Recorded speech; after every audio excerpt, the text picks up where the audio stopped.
হবে নাকি? সে তো আমার সাথে পালিয়ে যাবে, তেমনটাই মানে এটাও ভেবে নাও। হ্যাঁ হ্যাঁ, সব সময় আমার কাঁধের উপর বন্দুক রেখে গুলি চালিয়ে যাও। ফাঁসলে তো আমি ফাঁসবো, তোমার আর কি। ওরে বাবা রে, আমার সোনাটার খারাপ লেগেছে গো। ঠিক আছে ঠিক আছে, আজকে বিকেলে আমার টাকায় তোমাকে ফুচকা খাওয়াবো। এবার খুশি তো? হ্যাঁ খুশি, মানে খুব খুশি। ঠিক আছে, যাও যাও, এবার বাড়ি যাও, তাড়াতাড়ি তৈরি হয়ে বেরিয়ে পড়বো, ঠিক আছে? বললে হবে না। আরে ভাগ্য করে একটা বউ পেয়েছি, বাড়ির কাজ করে আবার আমারও সাহায্য করে। হ্যাঁ, এখন তো ভালোবাসবেই। বিরিয়ানি রান্না করতে হবে যে, না হলে অন্য সময় তো বাবুর সময় নেই, কত ব্যস্ত মানুষ। আরে না গো, আমি তোমাকে খুব ভালোবাসি। ব্যবসা করলে মানুষ তো একটু ব্যস্ত হবেই, তাই না? কি ব্যাপার বলো তো, তুমি আজকে তো মিষ্টি মিষ্টি কথা বলছো কেন, কি হয়েছে? কেন, আমি কি আমার বউকে একটু ভালোবাসতেও পারি না নাকি? ঠিক আছে, যাও, আর ভালোবাসবো না।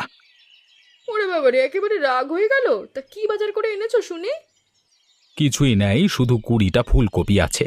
এবার থেকে বিরিয়ানিটা একটু বেশি করে বানাতে হবে, মানুষজন খুব পছন্দ করছে। হ্যাঁ সেটাই বলো না। অন্যদিন 10টা ফুলকপি আনো, আজকে 20টা এনেছো।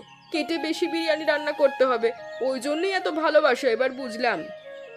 না গো, থেকে থেকে তো ব্যবসাটা বড় করতে হবে নাকি? এখন 20টা ফুলকপি এনেছি, পরবর্তীকালে 30টা আনবো, তারপর 40টা আনবো। তবে তোমায় অত খাটাবো না, একটা কাজের লোক রাখবো। তোমাকে তো আমি রাজরানী করে রাখবো। হ্যাঁ, রাজরানীরা তো ঝাড়ু দেয়। সত্যি তুমি পারো বটে। আহা, কি সুন্দর গন্ধ বেরিয়েছে গো গিন্নি।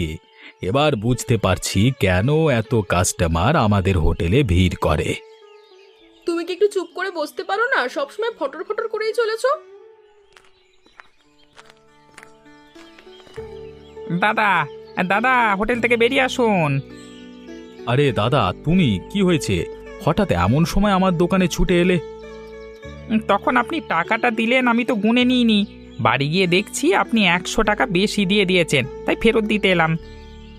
ও, 100 টাকা বেশি দিয়েছিলাম? হ্যাঁ দাদা, এই নিন ধরুন আপনার টাকা। আমি বলেই আপনাকে ফেরত দিচ্ছি, এবার একটু দেখে শুনে কেনাকাটি করবেন। সবসময় তাড়াহুড়ো, একটা কাজ করবে সেটাও ঠিক হবে না। আরে গিন্নি, ভুল একটু হয়ে গেছে, কি আর করব। তবে দেখছো দাদা কত বিশ্বস্ত, এরকম মানুষ এখনকার দিনে পাওয়া প্রায় অসম্ভব। দাদা, তুমি খুব উপকার করলে। তবে এবার আমিও তোমার একটা উপকার করি। হ্যাঁ, উপকার? কি উপকার? এবার থেকে আমার দোকানে যা ফুলকপি লাগবে